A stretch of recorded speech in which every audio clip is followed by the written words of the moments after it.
from the WLTZ studios in high definition, this is the Dee Armstrong Show.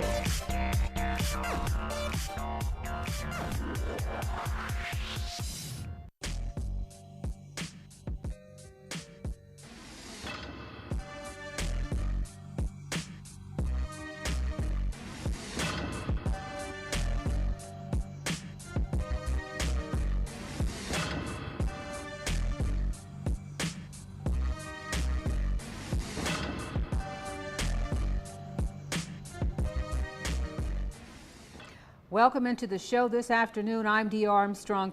You know, the average life expectancy in the United States, 78 years old. If you live that long, they say you had a nice long life.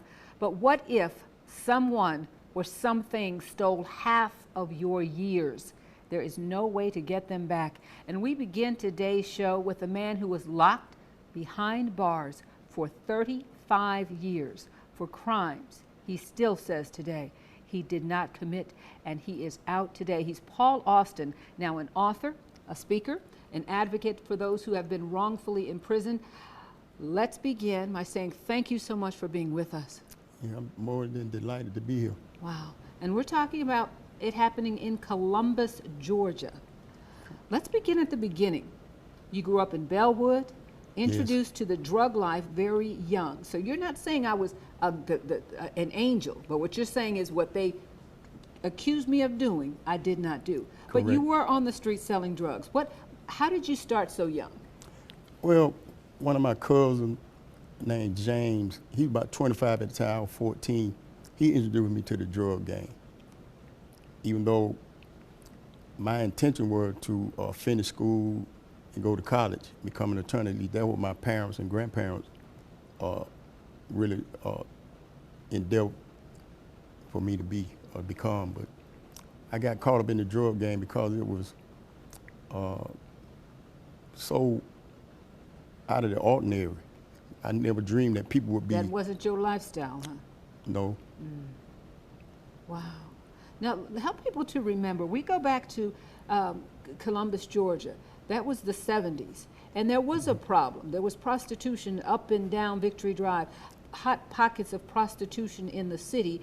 And for some reason, a lot of young men didn't want to finish school. They wanted to be pimps.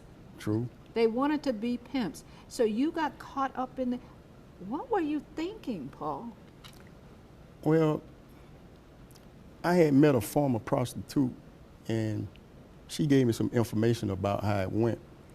And one day while I was downtown on Broadway, 3 women approached me. They thought I was a pimp, and because of my dress style. And one of them asked me would I be a pimp. And I felt like I could do it because I had information on it. So they had left one pimp. Yes. And these were they all white women? Yes. And that was dangerous. So you're going to pimp 3 white women on the streets of Columbus. And how old were you? I was about 18. 18 years old. Mm-hmm. But the life, you say, kind of blows your head up. You were good looking, you were young, afro, dressed well, and making money. Yes. So that would, I guess, was the main attraction. And it really something that you really just can't describe in that lifestyle because the way it go. And I wanted to get out of the game, and I had thought about it, but each time I said I was going to get out, I continued to go forward. Selling marijuana? And back then there wasn't crack. What else did you sell? Speed, known as yellow jackets, and purple microdots. Mm. And that was selling right here on the streets in Columbus in the 70s. Yes. So we got this teenager, and back then I was a young reporter. There were several stories of police officers who had gained their reputations swooping down on the pimps. Were you afraid that one of these times is going to be you they're going to pick up? Yes, I knew it was inevitable because they continued to harass me. And on one occasion when they pulled me over, it was 2 white women in the car, and they just pulled me over for nothing. And one guy acted like he wanted to shoot me. Police officer? Yes. And there were several other incidents that I knew my life was in imminent peril. And I talked about it in my book, The Raw True Polemic, which is actually my autobiography. And I left town thinking that I could get away from that type of lifestyle, right? I went to Massachusetts. But the lifestyle is in your head, and the Right. lifestyle is in here. So Right. did you take the lifestyle with you?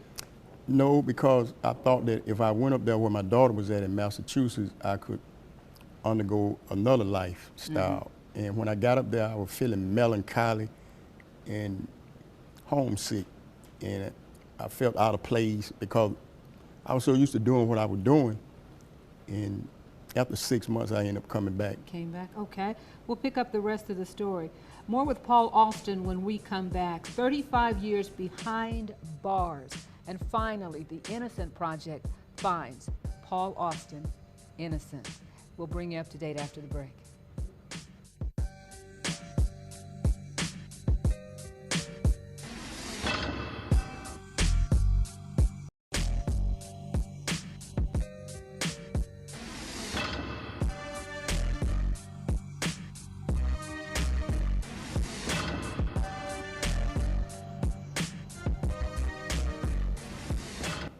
My goodness, 35 years behind bars and you did not do it.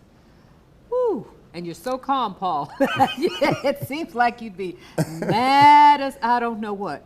But, and you're kind of processing it now. We're saying that you were not an angel and you Right. thought that if I go down, at least I'll go down for something that I did. Absolutely. But at one day, you were picked up and accused of raping 2 women.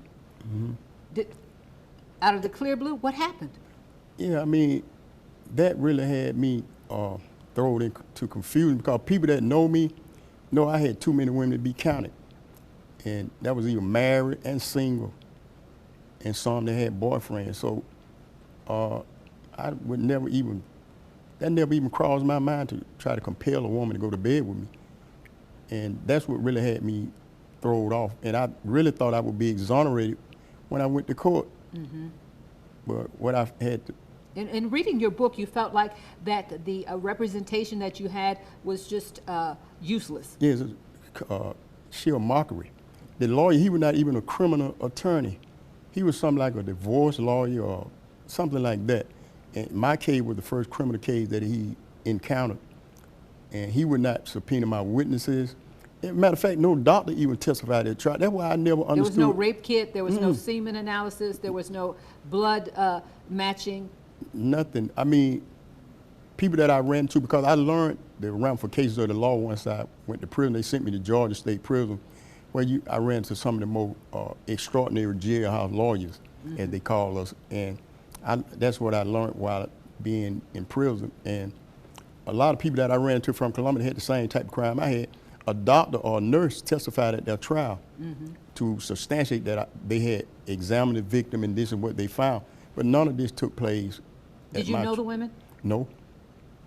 And as a matter of fact, one of them, to my knowledge, had spoke to one of my sisters, and she was gonna make a sworn affidavit that she was bamboozled by the police And compelled to do it. Now say that looking I was the back, now this perpetrator. was a pivotal time. It was after the Vietnam War. There were drugs that were heating up. Heroin was coming on. Do you think that in the back of your mind, this was part of the cleanup effort? We're gonna get this pimp, we're gonna get him off the street one way or the other? So you Yes. became convinced that you were caught up in that. Right. Because back then, Columbus, they was not about the black and white relationship. And with me being bold enough to have some white women on there, what they call the host stroll, they will demonstrate that they wasn't gonna tolerate it. And they made a prime example out of me. How was life behind bars for 35 years for Paul Alston? I tell you, it was chaotic because they sent me to the most dangerous prison in Georgia, which was Georgia State Prison, and it was a lot of riots going on down there, race riots, as a matter of fact. And they put me in a dormitory where they just had a race riot, so in my mind, they sent me down there to get killed. And Do you feel that would cover it up? That case is gone? Yes. He's going to die. Matter of fact, Judge Land and Doug Pullen, I come to learn that they had contacted parole board and told them to never let me out.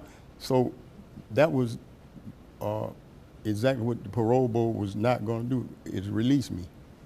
And I never even met with any of the board members out of 35 years. I was just given a piece of paper where they said I was considered for parole, and the board at this time had decided that to release you would not be compatible with the welfare society. Some absurd or ridiculous statement. Wow.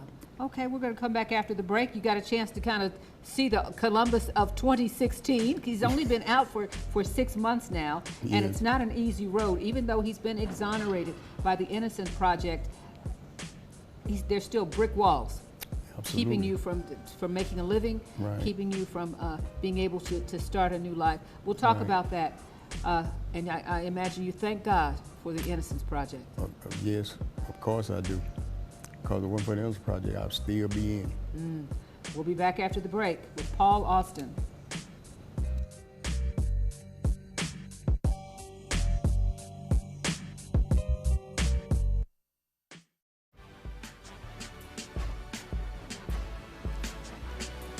Can you imagine life behind bars in one of the most dangerous prisons in Georgia? 35 years for a crime you did not commit. We're going to jump forward some. We've been telling the story. If you haven't seen it, you can catch up. It will be on WLTZ.com. It will be on the D. Armstrong Show Facebook page. But we're up a little bit to the future now. You have a brother who's one of the most famous men in music in the United States today. Growing up his early years with you, same father in Columbus, Georgia, Dallas Austin, worth multiple millions of dollars. Was he able to help you? Yes, he is, but he's disinclined for some unknown reason to me. I reached out to him on several occasions. I never got a response. I even went on a hunger strike at one point for 20 days, and I thought that he would, show a measure of sympathy and at least try to find out what happened, because, there's two sides to every story. If he was misguided about my situation on arrest, I didn't have any control of the police falsifying the record and being railroaded by the prison system. Wow. But so let's skip now then. So there was maybe hope that my brother is now a multimillionaire. He has power. Maybe he can help me. He doesn't help you. How did you get in touch with the Innocence Project and get them to say, I need to be somebody you're looking at? yes, well, somebody throughout the course of me litigating had advised me to write the Innocence Project. And the attorney, Barry Shink, on the first go-round, he wrote me back. He was concerned about DNA evidence. I told him I was unaware, but he have to be the one to check that out. So they were disinclined to take the case. So about 8 years later, something told me to contact the Innocence Project.